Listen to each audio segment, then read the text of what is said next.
Hello friends, after a long time we are going to start a video on machine design subject, and the today's topic is introduction to coupling and what are the various theoretical aspects regarding coupling that we are going to see in this video.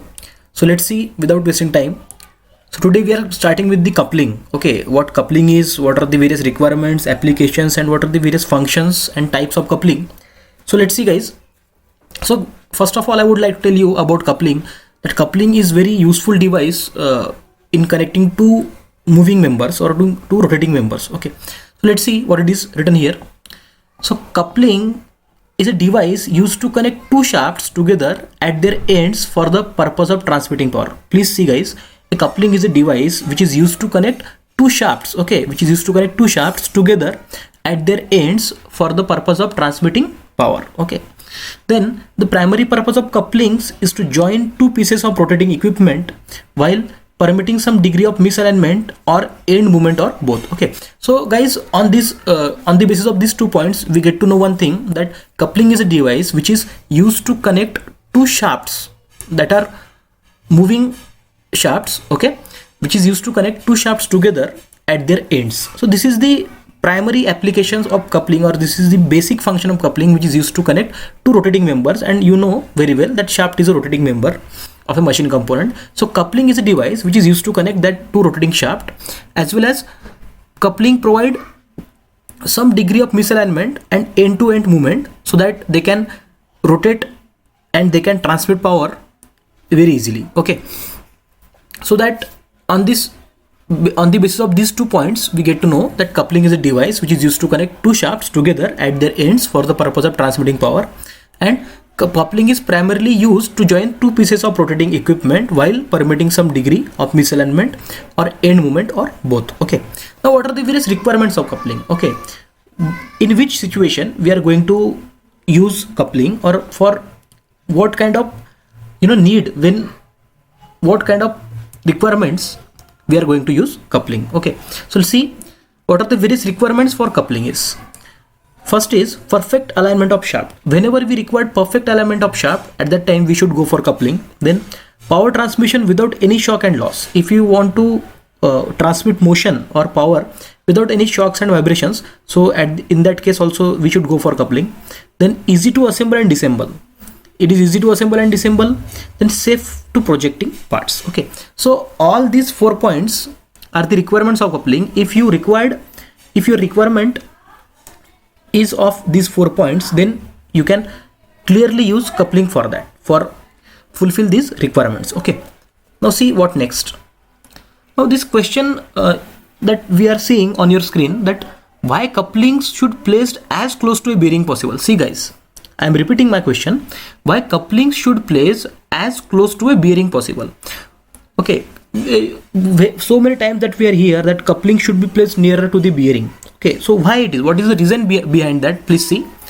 First one is it gives minimum vibrations. Okay, if you place coupling nearest possible distance with the bearing, then it gives minimum vibrations. Then second one is bending movement and lateral deflection on the shaft can be minimized. See guys, bending movement and lateral deflection of the shaft can be minimized. If you place your coupling and bearing nearer to each other, then bending movement and lateral deflection will be minimized.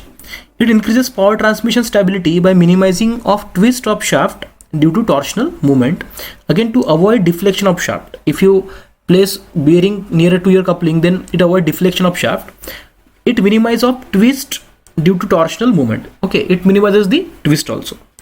The next is, see, factors considers in selection of coupling. Now see guys, what are the various factors on which we need selection of coupling? Okay, what are the various factors on the basis of which we are going to select a coupling? Okay, see guys, what are the various factors on the basis of that we are going to select coupling? Please see.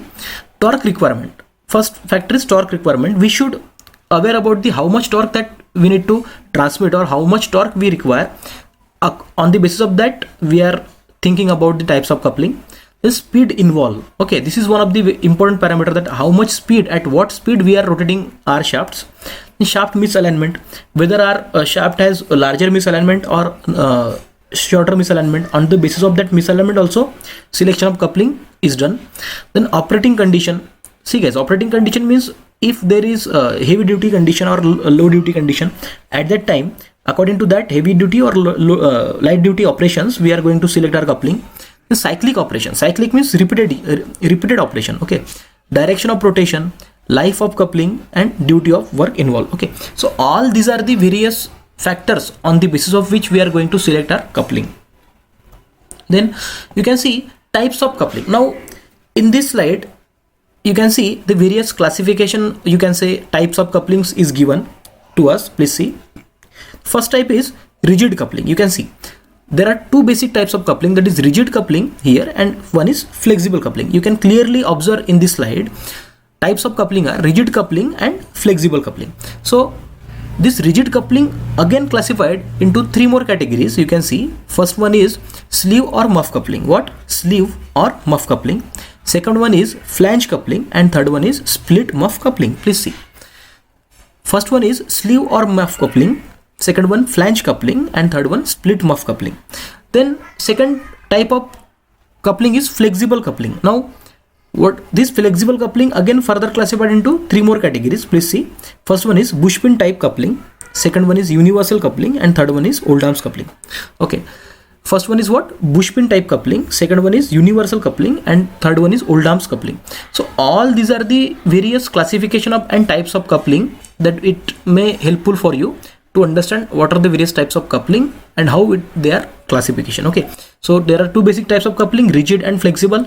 Rigid coupling classified into three more categories, that is sleeve or muff, flange, and split muff. Then flexible coupling also further classified into three more categories, that is bushpin type coupling, universal coupling, and Oldham's coupling. Okay, now the one of the most important part of this coupling, so many students are confused with that and if we have rigid coupling also and flexible coupling also, then what is the functions of both these rigid as well as flexible coupling? So this comparison helps you for that. Please see. First of all, serial numbers are here. Then comparison parameters. You can see on these parameters. We have differentiated it as rigid and flexible coupling. So these parameters are always very important. If such questions are asked in examination, or if you are solving any kind of question paper regarding mechanical engineering or other branches, so if you found such questions, then these parameters helps you a lot, because you need to remember these parameters, so that if you once remember these parameters that on which you have to make differentiation in between rigid and flexible coupling, then it makes very easy to understand, and this is very easy for you to differentiate between rigid and flexible coupling. So parameters plays very important role while you solve question regarding difference between. Okay, so see guys, comparison of parameters please. First parameter is purpose. Now purpose, so rigid coupling and flexible. What is the purpose of rigid coupling? Please see. To connect two shafts which are perfectly aligned. See guys, what is the purpose of rigid coupling? To connect two shafts which are perfectly aligned. Okay, if you want to connect two shafts which are perfectly aligned, there should not be any slight misalignment in between that two shafts. If your two shafts are in perfectly aligned, they satisfy this condition, then you should go for rigid coupling. And when we are using flexible coupling, what is the purpose of flexible coupling? Is to connect two shafts having small misalignment. Okay, if your shafts having little bit misalignments, then we should go for flexible coupling. So this is the purpose of rigid as well as flexible coupling. So purpose of rigid coupling is to connect two shafts which are perfectly aligned, and flexible coupling purpose is to connect shafts two shafts having small misalignment. The second comparison parameter is alignment. Please see. So rigid coupling alignment is cannot tolerate any misalignment. Okay, in rigid coupling it cannot tolerate any misalignment. The shaft which are used to connect with the rigid coupling should be perfectly aligned with each other, and in case of flexible coupling can tolerate any misalignment. Okay, flexible coupling can tolerate misalignment, that is why we are using flexible coupling is. Then third parameter is shock and vibration. So rigid coupling, if you see, cannot absorb shock and vibrations. Rigid coupling cannot absorb shock and vibration, and your flexible coupling can absorb shock and vibration. Please see, your flexible coupling can absorb shock and vibration. Then deflection. Please see, deflection means deflection is less. In rigid coupling there is a less deflection, and in flexible coupling there is a more deflection, because your flexible coupling two shafts are in misalignment. That is why they have more deflection, and in rigid coupling shafts are in perfectly alignment, so it got less deflection. Then last parameter is cost. So rigid coupling has rigid coupling is less expensive and flexible coupling is more expensive. So I think this is the comparison between rigid coupling and flexible coupling, and these are the comparison parameters, these 5 comparison parameters, which helps you a lot while solving any kind of question regarding rigid as well as flexible coupling. So these are some important points, and I hope this content is helpful for you guys. Thank you.